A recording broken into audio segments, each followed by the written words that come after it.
Bom dia, pessoal, boa noite, boa tarde, a depender aí do horário que você está assistindo essa nossa videoaula, tá? Hoje, dando continuidade aí ao nosso conteúdo de estudo, nós vamos, depois de ter estudado na última aula o restante aí dos sujeitos processuais, vamos estudar agora como que são feitas as comunicações processuais através desses atos comunicatórios e alguns atos mais complexos, como é o caso da citação, ok? Então, lembrando a todos aqui que nós vamos ter uma pequena atividade de fixação que vai estar lá no portal do aluno, tá? Então acessem, verifiquem, porque ali naquela atividade vocês vão ver o nível de absorção que vocês vão ter desse conteúdo.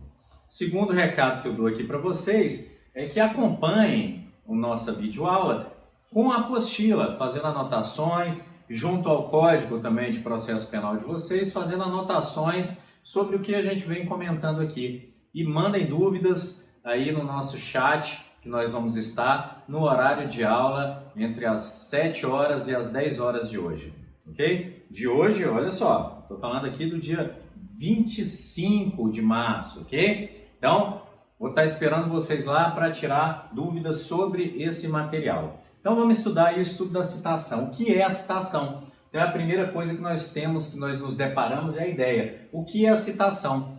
E a citação, pessoal, é um ato processual, só que ele tem uma função subdividida. Então ele tem uma tríplice função, como eu coloquei aqui para vocês. Então não é um ato simples, a citação, é um ato, na verdade, considerado por alguns como um dos mais importantes do processo. Então, para que serve a citação? Olha só, primeiro ponto, e talvez um dos mais relevantes, porque consolida um direito e garantia fundamental. Então, olha só, ele consolida a primeira etapa do contraditório e possibilita o exercício da ampla defesa também. Então, vamos lembrar aqui que quando a gente estudou o inciso 55 do artigo 5º da Constituição, lá nos princípios em direito processual penal 1, nós falamos que o contraditório é dividido em duas etapas. A primeira etapa do contraditório é a etapa de conhecer, é saber a acusação que está sendo feito contra o acusado. Então, saber de que está sendo feito,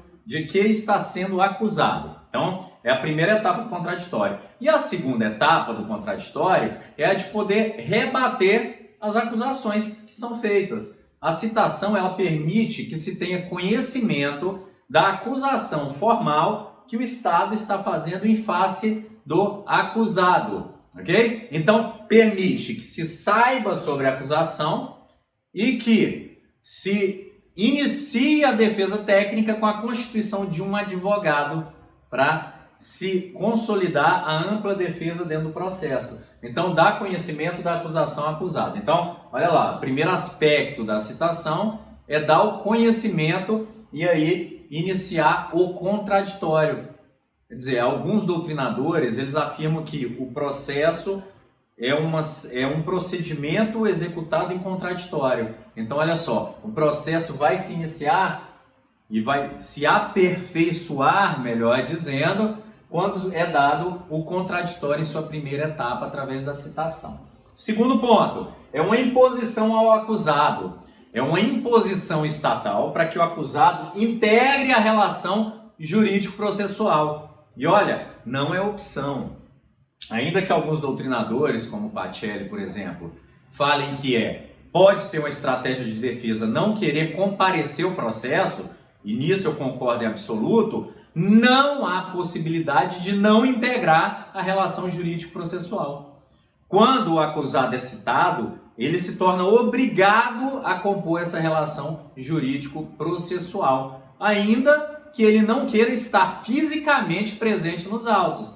Então, olha só, a citação válida e pessoal obriga a integração da relação jurídico-processual. Tá? E o acusado vai ser representado por um defensor tecnicamente habilitado, seja o seu procurador constituído, seja um advogado nomeado pelo Estado ou um defensor público também, que é um advogado nomeado também pelo Estado. Então, torna-se obrigatória a composição na relação jurídico-processual. Não é escolha, é imposição estatal. E o terceiro ponto é o ato que, se realizado de forma válida, tá, completa a formação do processo. Veja só, não é que não existe processo antes da citação. O que eu estou falando é que o processo só se consolida, só se forma por completo após a citação válida. Sem a citação válida, o processo não se forma por completo e ele fica suspenso. Ele não consegue andar, ele não consegue servir, tá, como caminho que vai levar à prestação jurisdicional. Então vejam, se iniciado o processo e não é feita a citação válida, não é permitido que se dê seguimento no caminho para a resolução do caso penal, que é o que vai levar à prestação jurisdicional, tá? O resultado que se pretende em um processo, que é a sua sentença e, posteriormente, o trânsito em julgado. Ok? Então, ato tríplice, com tríplice função: consolidar a primeira etapa do contraditório, permitir a ampla defesa, trazer o acusado de forma obrigatória à relação jurídico-processual e completar a formação do processo. Então, nós temos 3 vertentes aí da citação, tá? Ato que, para mim, eu concordo, é um dos mais importantes, tanto que sem ele não se tem formado o processo. Então, vamos lá. Citação como requisito para a formação da relação processual. Então, vejam,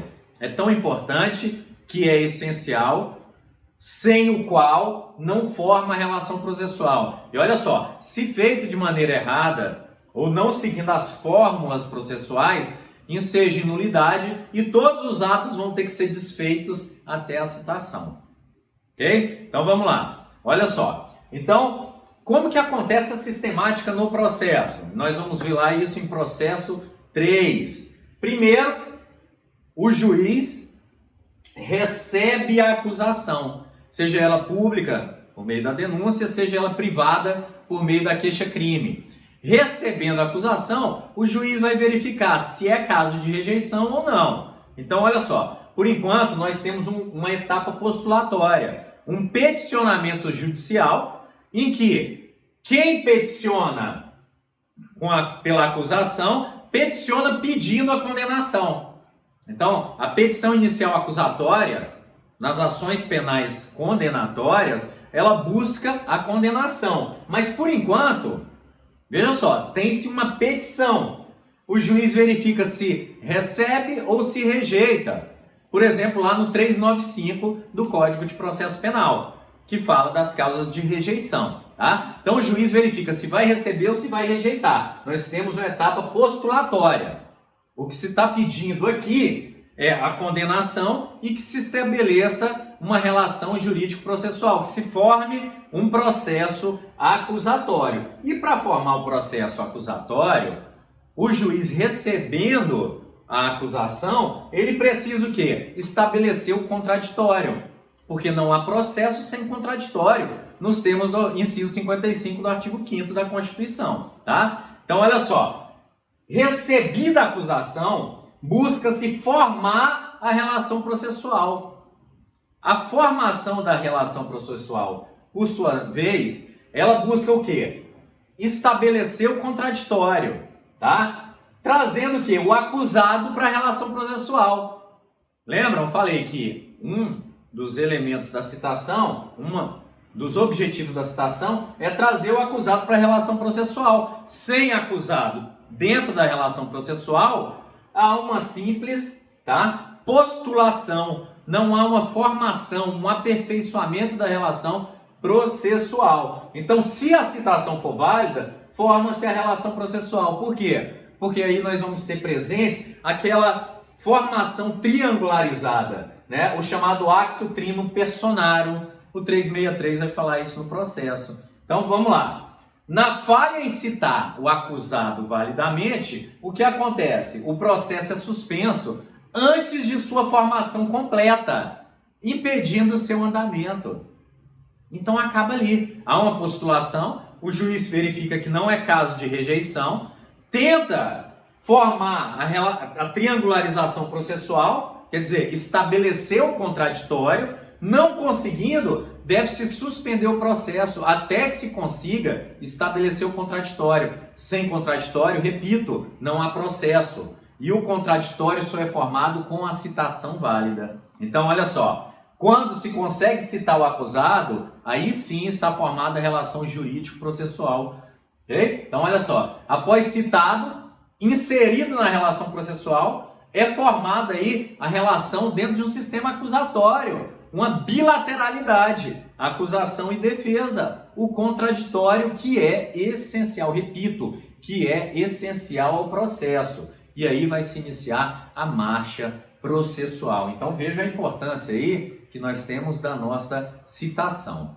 E o que acontece se não for atendida a citação? Bom, olha só, nós vamos ter efeitos diferentes a depender do tipo de citação. Eu já falei aqui que na citação pessoal não é escolha do réu compor a relação processual, mas em alguns casos há uma presunção de que o réu não sabe que foi citado. Então, vamos dar uma olhada aqui. A citação, ela é dividida em duas. A primeira delas que eu vou tratar aqui é a citação ficta. É aquela citação em que vai se presumir não ter sido dado conhecimento dela ao réu. E vejam, eu falei que a primeira etapa do contraditório se consolida com o conhecimento da acusação. Se com essa citação presume-se o não conhecimento, não tendo sido conhecido, não se estabeleceu o contraditório, ok? Então o processo vai ser suspenso, como nós vimos no slide anterior. Então veja só, o que pode acontecer? Não se estabelecendo a relação processual completa, tá? Com o estabelecimento do contraditório, é a determinação pelo juiz da produção antecipada de provas, que sejam consideradas urgentes ou que possam perecer aí, desde que fundamentadamente, não é mecanicamente, tá? Decretar a prisão preventiva, nos termos lá do 311, 312 e seguintes do Código de Processo Penal, nos casos em que, por exemplo, presuma-se que o réu esteja tentando fugir à autoridade pública. Tá? Então, veja só, possibilidade de prisão preventiva que, quando não se consegue achar o réu para citação, é onde comumente fala-se que o réu está foragido. Né? O senso comum é a vulgata, é falar que o réu está foragido. Mas vejam, pode ser que simplesmente o réu esteja num lugar ermo, distante, e sequer tenha tido conhecimento da citação, e as autoridades públicas não tenham conseguido localizá-lo para citação. Pois bem, a segunda modalidade, a segunda modalidade de citação é a citação real, e ela tem diversas formas. Vejam só, mandado cumprido por oficial, citação por carta precatória, carta rogatória, ofício requisitório. Então, várias delas são consideradas citações reais. Então, olha só, o réu citado por uma das modalidades de citação real, todos os atos processuais vão continuar, ainda que o réu não queira, por opção de defesa, comparecer aos atos processuais. E ele tem todo o direito disso, de não querer comparecer aos atos processuais, tá? Vai ser, se o réu não apresentar um advogado para promover sua defesa, vai ser nomeado um advogado público para promover a defesa técnica. Então vejam só, consolidado o contraditório em sua primeira etapa, permite-se a ampla defesa, exige-se a ampla defesa, porque nenhum ato processual pode ser feito sem advogado, então exige-se a ampla defesa, para que com isso possa se consolidar a segunda etapa do contraditório, que é contraditar a acusação que é feita, tá? Não gera presunção de veracidade. Então, olha só, o não atendimento da citação real não gera, como no processo civil, presunção de veracidade dos fatos. Por quê?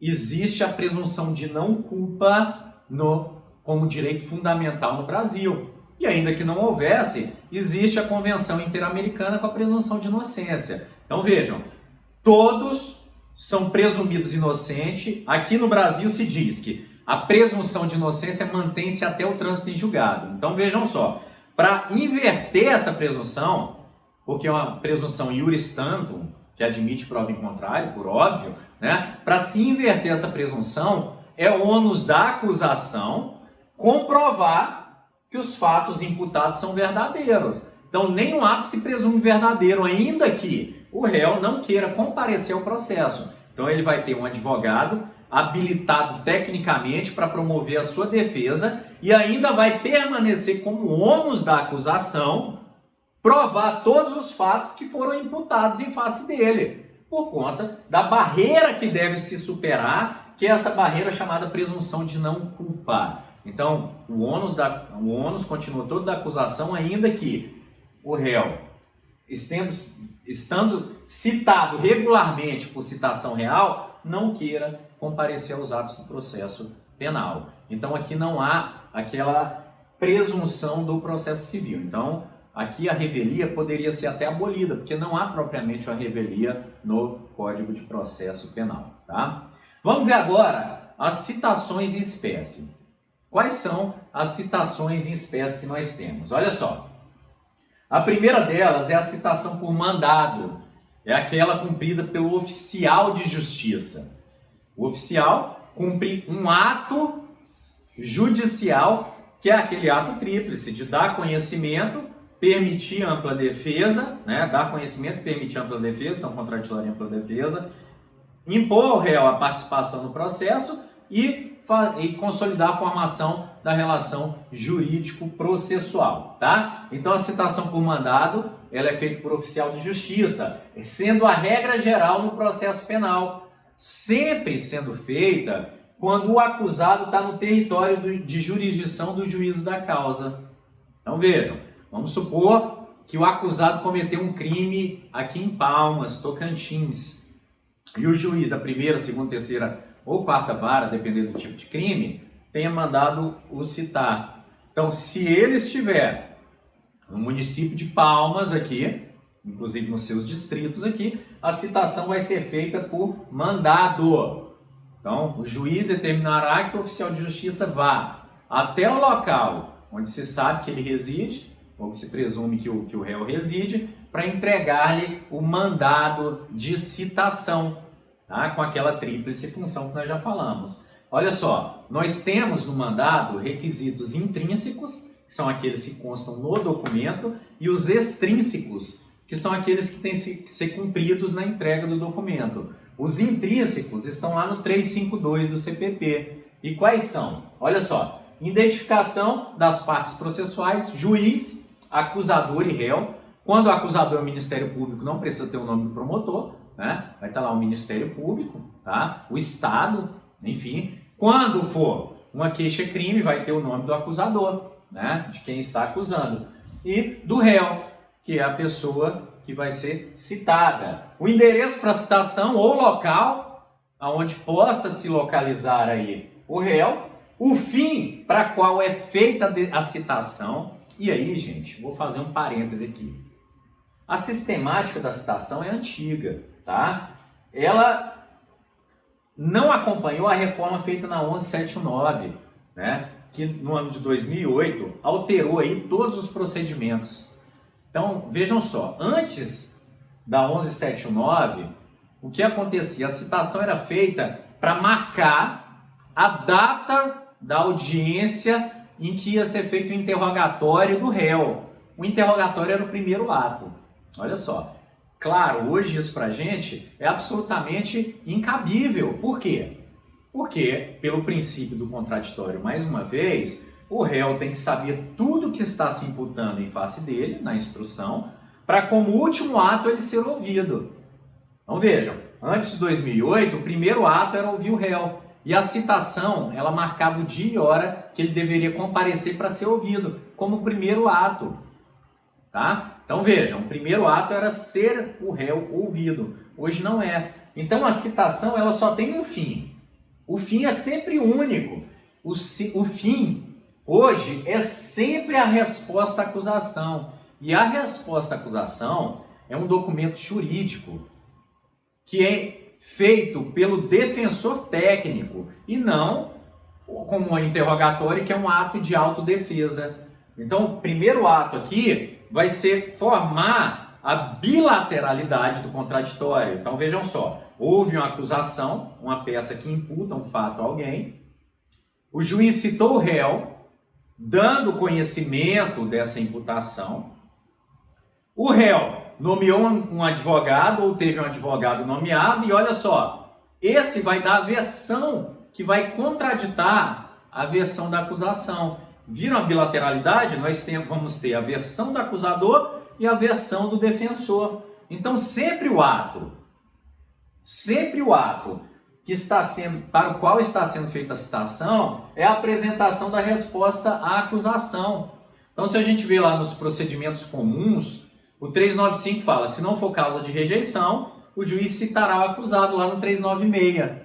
E no 396A, a resposta à acusação vai rebater, dentro dos argumentos interessantes da defesa, tudo que foi imputado na acusação. Então veja, é só esse o objetivo, não tem mais que marcar um ato, marcar uma audiência para ser ouvido. Isso não existe mais. Então, não acompanhou essa reforma legislativa, tá? Então, ela fala, fim para o qual é feita, mas lembrem-se, sempre o fim para o qual é feita é apresentar a resposta à acusação, que não é um ato praticado pelo réu, tá? É um ato praticado por um advogado tecnicamente habilitado, tá? E, por fim, a autenticação do escrivão e juiz, assinatura física ou assinatura eletrônica, que hoje é muito comum. Aqui no Tocantins nós temos o EPROC, todo o processo é feito de forma eletrônica, então vai estar autenticado lá a assinatura eletrônica, ainda agora com o EPROC nacional que foi implantado aqui no Tocantins, tá?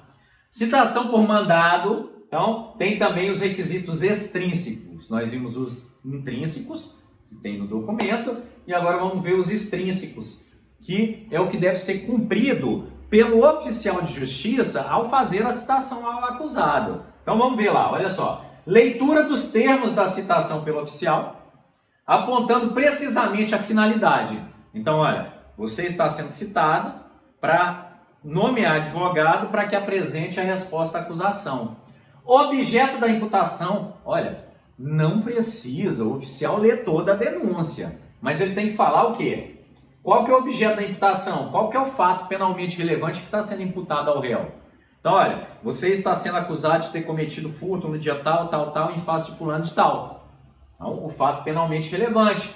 E o juízo do processo. Você está sendo processado na 2ª Vara Criminal de Palmas, 3ª Vara, 4ª Vara, enfim. Tem que apontar, tá? Então, qual é a imputação e o juízo do processo. Não precisa ler toda a denúncia. Mas por que é importante isso, gente? Vocês pensaram? Olha só, é importante ler, que o oficial leia os termos da citação, porque pode-se estar diante de um réu analfabeto. Isso aqui consolida na plenitude o direito aí à ampla defesa e o contraditório. Ao contraditório, no sentido de conhecer a acusação. Imagina a agonia de alguém citado que seja analfabeto e que não consiga entender o que está ali, se não fosse lido para ele, tá? Então há uma consolidação aí de princípios e garantias fundamentais também. Entrega da cópia do mandado. Então o mandado vai ser entregue, tá? Chama-se contrafé. Constando, o oficial vai constar o dia e a hora que foi feita a citação. Para que é importante isso? Para a contagem de prazos. Lembrando que na contagem de prazos não vai se contar o dia que foi feito, mas o dia posterior, tá? Então pode ser feito no final de semana? Pode, mas o prazo vai começar a correr no primeiro dia útil subsequente, beleza? Certificação pelo oficial, então vai ter uma certidão, pode ser atrás do próprio mandado, tá? Da realização do ato, bem como a aceitação ou recusa do réu. Olha só, não importa se o réu aceitou, recusou, rasgou a contrafé, o que ele fez. O oficial vai colocar ali como foi cumprida a sua diligência. E isso não vai implicar em nada, se ela foi feita por mandado, pessoalmente, no andamento processual. Tá? Vamos lá. Citação por carta precatória. Então, citação por mandado é aquela citação feita quando o réu se encontra no território da jurisdição do juízo no qual ele está sendo processado. Se o réu não estiver na circunscrição do juízo a qual ele esteja sendo processado, nós vamos ter a citação por carta precatória. A carta precatória, então ela vai se realizar, olha só, sempre que o réu estiver fora do território de jurisdição do juízo processante. Então, vamos pegar o exemplo aqui de Palmas para quem conhece. Logo do outro lado do lago aqui, nós temos Luzimangues, que é território de Porto Nacional. Se por um acaso um réu esteja sendo processado aqui em Palmas, mas esteja residindo lá em Luzimangue, do outro lado do lago, o juízo de Palmas vai ter que expedir uma carta precatória ao juízo de Porto Nacional, para que lá seja determinada a citação do réu. Então, olha só, é expedida de um juízo, então nesse exemplo que eu dei, o juízo de Palmas, que é o deprecante, para o juízo do local em que se encontra o réu, o juízo deprecado. Tá? A deprecação não é uma ordem, é um pedido, uma solicitação de realização de ato processual por juízo diverso da causa. É uma modalidade também de citação pessoal. Tá? Devem estar presentes, e eu não vou ler aqui novamente para evitar tautologia, repetição desnecessária, mas todos aqueles requisitos intrínsecos e os extrínsecos também do mandado de citação. E olha só o que nós temos aqui falado pelo STF. A ausência de expedição de precatória para citação do acusado residente em outra comarca consubstancia nulidade absoluta, insanável, que não preclui, que pode ser invocada a qualquer tempo, inclusive de ofício. Então vejam, poxa professor, mas não pode citar o acusado que está aqui do outro lado da ponte, não é mais prático? Sim, pode até ser mais prático, mas vejam só, no processo penal devemos seguir o devido processo legal. A formalidade é essencial, não os fins pretendidos. Então aqui, como processualistas, nós preservamos o meio e não o fim pretendido, senão seríamos funcionalistas, abandonaríamos o caminho, faríamos de qualquer forma para chegar ao fim pretendido. Não, aqui forma é garantia, a formalidade exigida é a garantia do devido processo legal como princípio fundamental que assegura ao acusado aí no processo, tá? Então, vejam só, não expedir precatória para réu que mora em outra comarca consubstancia nulidade absoluta, ok? Então, carta precatória itinerante. Vamos supor, nesse exemplo que eu dei, o juiz de Palmas expede uma precatória para citar um réu que esteja em Luzimangues.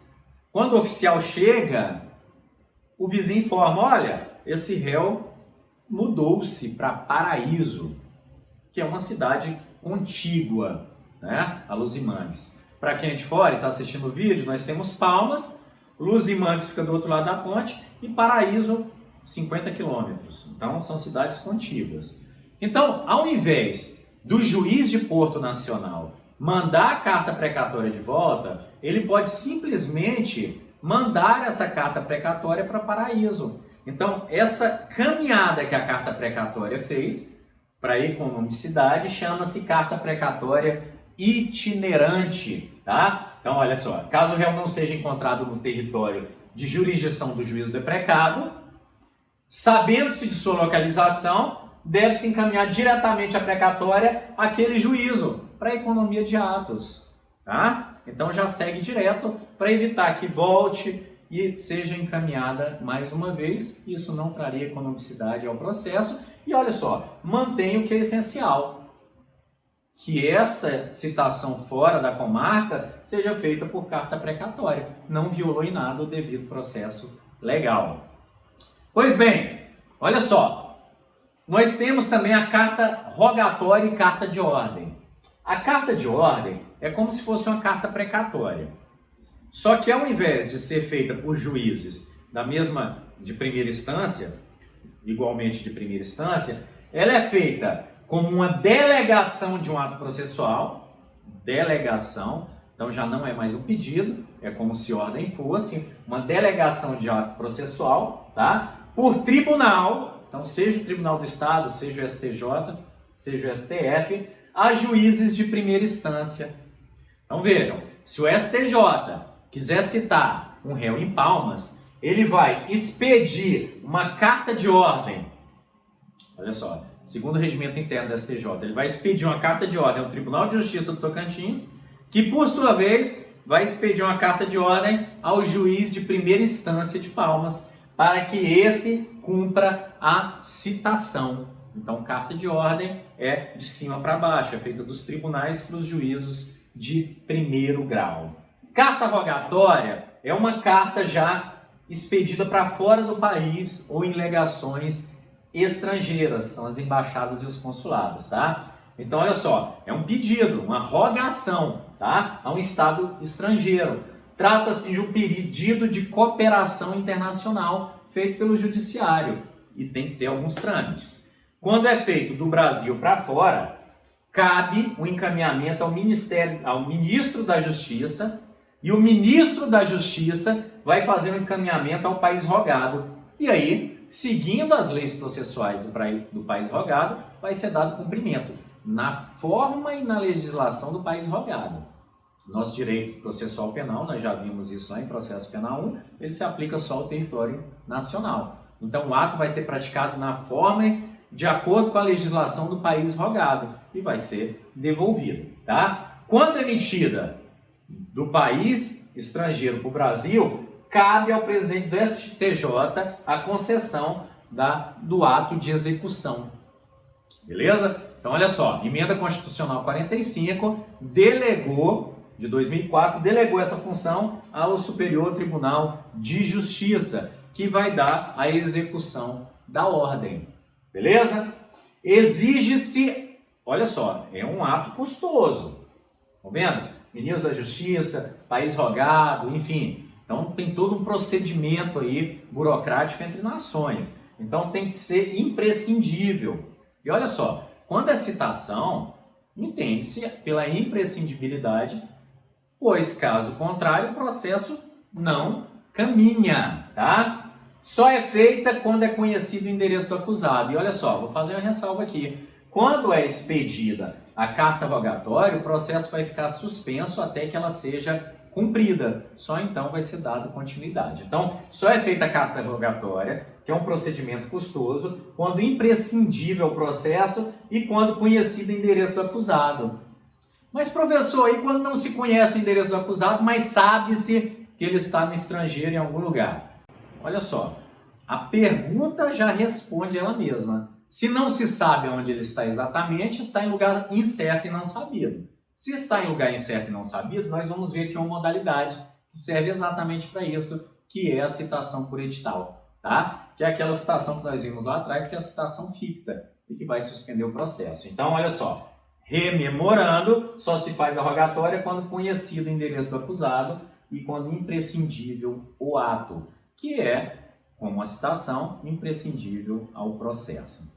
Citação do militar. Bom, a citação por militar, ela é feita com aquelas formalidades, só que é encaminhada ao superior hierárquico, que é quem vai ter ciência aí da acusação, tá? Então, isso acontece por conta da hierarquia militar, da necessidade dessa hierarquização do regime próprio dos militares, tá? Então, olha só, como que é feito? É feito um ofício ao quartel onde está, que vai encaminhar para o superior daquela pessoa, do militar citado, e esse superior, quando encontrar o seu subordinado, dará conhecimento da citação e comunicará posteriormente ao juiz. Olha, excelência, tal, por ofício também, foi cumprida a citação, tá? Então vai ter sido assim dado conhecimento. Claro, isso aqui há uma discussão acerca da constitucionalidade, se coaduna-se. Para mim, sinceramente, a própria existência de uma polícia militarizada não coaduna-se com o Estado democrático de direito. Mas isso aí é pano para outra discussão, ok? Vamos seguir em frente aí. Citação do funcionário público. A citação do funcionário público é feita nos exatos termos do mandado de citação. O que acontece? O disposto do 359, ele também estava adequado à legislação anterior a 2008. que era aquela citação que já indicava data e hora para comparecimento do citado para o interrogatório.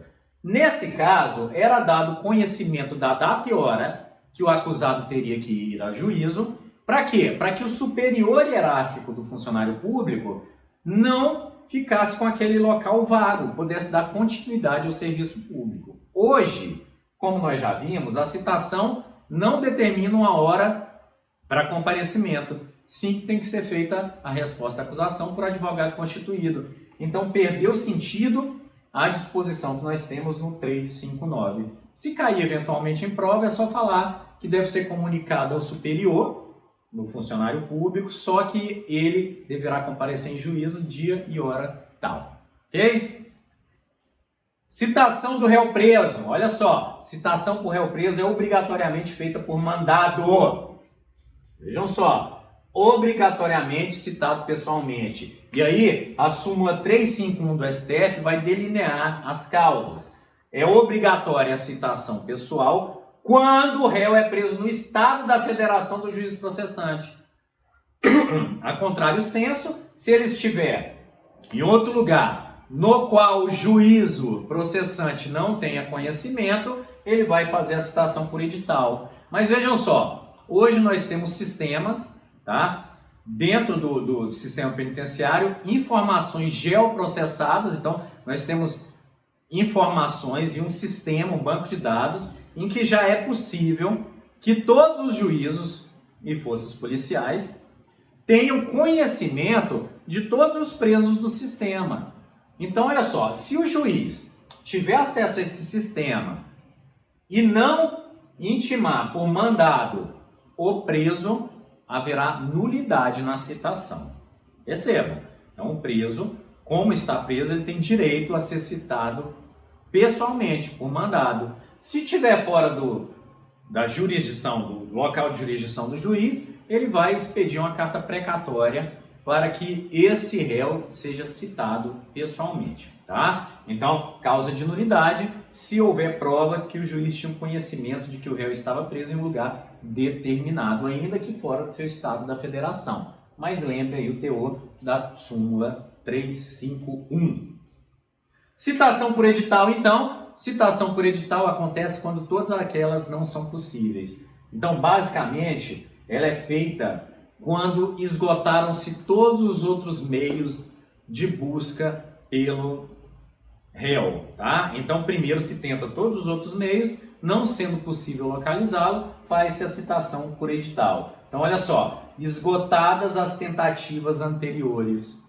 Então, está em lugar incerto e não sabido, faz-se a citação por edital. É uma citação que presume-se não conhecida. E como presume-se não conhecida, não permite a formação da relação processual por não ter estabelecido contraditório no processo.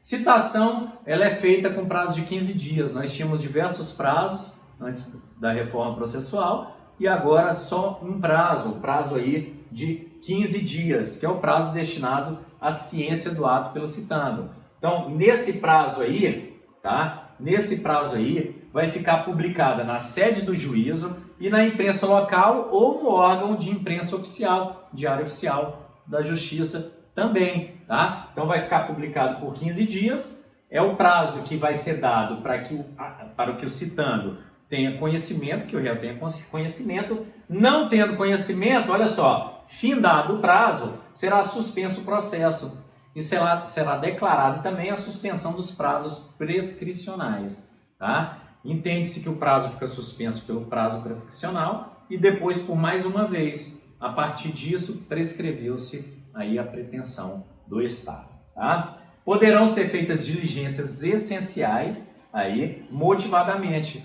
Então, produzir-se provas que sejam urgentes ou aquelas que poderão perecer com o decurso do tempo. Lembrando que o processo vai ficar suspenso, não sendo formada a relação jurídica processual, tá? Citação por hora certa, a última que nós vamos ver aqui das citações, é a citação feita quando há má-fé do réu em ser encontrado. Então, naqueles casos em que o oficial de justiça tem plena certeza, através dos elementos que ele colha, que o réu está naquela determinada casa, mas toda vez que ele chega lá, o réu se esconde. Desliga a luz, fica quietinho em casa, vou esperar ir embora. Né? Então, é aquele ato de manobra, de ocultação voluntária e maliciosa do réu. Em prejuízo a quem? Em prejuízo ao andamento processual. Não está dentro do direito de defesa fugir à citação. Tá? Então, olha só, é usada para casos em que o réu use manobras para não ser encontrado. Desliga a luz, fica na sua casa, não atende oficial, mesmo com o oficial tendo ciência que ele está ali. Tá? Foi incluída na reforma de 2008, naquela lei que nós já vimos, 11719, tá? Deve a suspeita ser confirmada e olha só, tem o procedimento regulado pelo Código de Processo Civil, nos artigos 252 a 254 lá do CPC. Então vamos ver como é que é a sistemática aí. Veja só. O oficial tem que comparecer 3 vezes no endereço onde saiba estar morando o réu. Então, por 3 vezes ele vai lá. Mas não é 3 vezes no mesmo horário. Porque pode ser, vamos lá, pode ser que naquele horário o réu sempre saia para estar trabalhando. Pode acontecer. Ou naquele horário ele tem um compromisso diário. Tá? Então, o que é o ideal? Que sejam 3 vezes em dias diferentes e preferencialmente horários diferentes do dia. E de preferência, gente, que sejam intercalados esses 3 dias entre dias úteis e dias de finais de semana ou feriado. Então vai numa segunda, vai numa quinta e vai num sábado, para ver se o localiza. Porque pode ser que o réu trabalhe o dia inteiro em escala de plantão e coincidentemente 3 vezes que o oficial foi em dias de plantão, por exemplo. Então, olha, intercalar os dias e os horários. Segundo ponto, suspeita fundada de deliberada ocultação. A suspeita de que o réu esteja se ocultando maliciosamente para não receber a citação. Isso pode ser feito como pelo oficial? Bom, pode ser feito por ele, escutando os vizinhos, escutando pessoas próximas, familiares. Então, o oficial tem que diligenciar para obter essa prova, tá? Então, olha só, obtenção de informação de parentes, vizinhos e outros. Frustradas as tentativas, as 3 tentativas, e obtidas informação sobre a possível ocultação deliberada, porque a certeza nunca se tem, tá? Vai se intimar ou alguém da família que saiba ser próximo do réu, ou vizinhos de mediação. Ou no caso de apartamento, por exemplo, o porteiro. Aquele porteiro que falou informalmente, olha, ele está aí, mas não está atendendo o interfone. Então pode ser o próprio porteiro lá do condomínio ou do prédio. Na intimação, o oficial vai dar conhecimento ao intimado, então pode ser o porteiro, parente próximo ou vizinho, de que voltará no dia seguinte em hora certa. Olha por que o nome da citação por hora certa. Para a realização da citação. Ele vai falar, olha, eu vou voltar no dia tal, em tal hora, avise a ele que ele vai ser citado, ainda que não compareça. Tá? No dia seguinte, não encontrando o réu, ele certifica a pessoa intimada, tá? E na citação ele vai certificar os motivos, especificando as diligências e entregar a contrafé à pessoa que foi intimada, tá? Certificando todas as diligências e o dia e hora da citação. Para quê? Para que possa se contar os prazos processuais aí para a resposta à acusação, tá? Juntando o mandado cumprido, o que acontece? Previsão lá do CPP 254, do CPC. O escrivão encaminhará, no prazo de 10 dias, cópia do mandado por carta, telegrama ou correspondência eletrônica ao réu. Ainda vai se tentar, olha só, dar o conhecimento aí ao réu. Claro, provavelmente a pessoa que foi citada aí no lugar vai dar conhecimento também ao réu, se ele estiver fazendo isso aí por ocultação voluntária e maliciosa. Beleza, gente? Então, olha só, essas são as nossas modalidades de citação previstas no nosso Código de Processo. O que é bom é a gente lembrar entre a real e a ficta. E olha só, aproveitando, a citação por hora certa é considerada para efeitos processuais como uma citação real. Então, veja, é uma citação que é ficta, né? Então, supõe-se que o réu foi citado, não se tem a certeza, mas ela considera-se para todo caso como se real fosse, porque ela não suspende os prazos processuais. Se o réu não aparecer, o juiz vai nomear um defensor e o processo vai ter seguimento normalmente. E o juiz vai poder aí determinar, inclusive, prisão nos termos lá e nos casos lá do 312, 313, se for o caso, tá? Findadas as citações, nós temos também as intimações no processo. E as intimações, diferente da citação, são atos pelo qual se dá ciência a alguém de um ato ou de termos processuais. Pode ser um chamamento. Então, no processo penal, se mistura o que é intimação e o que é notificação. Tá? Se mistura em um ato só, que é a intimação. Não existe notificação no processo penal. Então, olha só, aplicam-se todas as normas que nós já estudamos acerca das citações. Isso está expresso no 370. Quero dizer o quê? Que pode haver a intimação por precatória e pode haver a intimação nos outros casos previstos lá no caso das citações, ok? Normalmente, tá? Pode conter na intimação ordem judicial para a prática de comportamento. Olha só um exemplo, a intimação para que a testemunha compareça no processo. E olha só, pode ensejar, se não cumprida, que a intimação é um ato de comunicação e chamamento também. Então, chamamento da testemunha ao processo. Pode ensejar, inclusive, condição coercitiva. Então, dei o exemplo aí da testemunha, ofendida e outros casos, tá? Pode ser feito de forma tecnológica. Nós temos o EPROC aqui, né? Então, intimações feitas pelo sistema EPROC, né? Então, eu lavro um auto de prisão em flagrante, remeto para o judiciário, ele já expede automaticamente as intimações aí para o Ministério Público, Defensoria Pública ou para o advogado. Olha que interessante. Meio eletrônico vindo aí para facilitar a nossa vida, tá? As intimações processuais, e olha só, isso para efeitos do Código de Processo. Por quê? Na prática forense, a maioria dos estados hoje já conta com processo eletrônico e elas são feitas eletronicamente, considerando-se como pessoais, tá? Mas lembre-se, olha, a intimação do defensor é sempre pessoal, o sistema eletrônico considera-se como se pessoal fosse, e para os defensores são contados os prazos aí em dobro.